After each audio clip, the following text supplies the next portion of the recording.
and really kind of pushing the cultural landscape that I work in terms of racial equity and social justice. And they are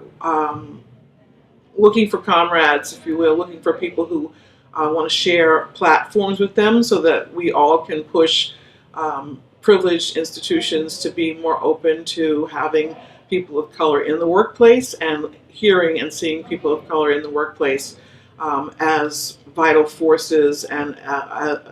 people who have voices who can answer questions and people who have voices who are necessary to continuing the conversation. And I am talking about people, I did say that, and I know this conversation is about women. And in the museum field,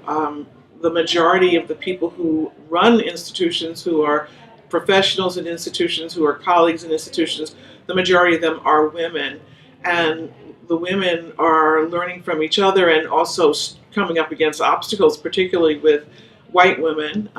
women of color versus white women, and trying to figure out how to be a professional in a space where you feel racism all around you, or be a professional in a space where you feel that people of color are being oppressed and not heard, is a challenging place to be. And having done it for 30 years, I've had some experiences, and I've had some successes in moving the needle, I hope, in museums so that more of us, more brown and black and tan women, have a chance to excel and be leaders in the spaces, and more of us, black and brown and tan and gay and straight and women, have a chance to be leaders in these spaces, and as well as bring audiences into these spaces so the audiences feel like they are a part of the cultural institution as well. Worked in museums where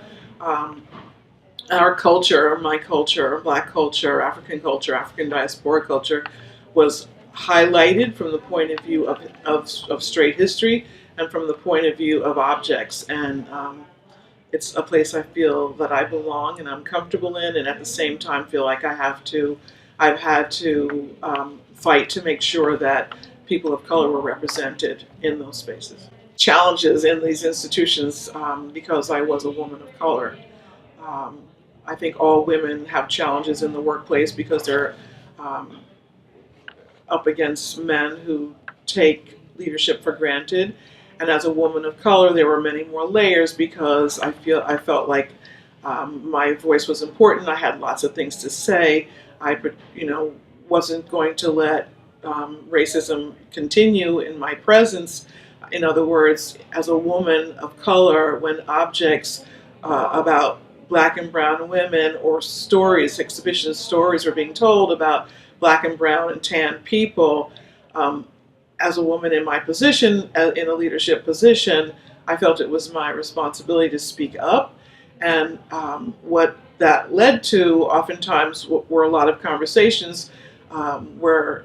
I didn't win a popularity contest because I was speaking up, but at the same time I felt like I couldn't be in a space that oppressed people further, and that I had to stand up for the rights, the beliefs, the heritage, the culture of women of color.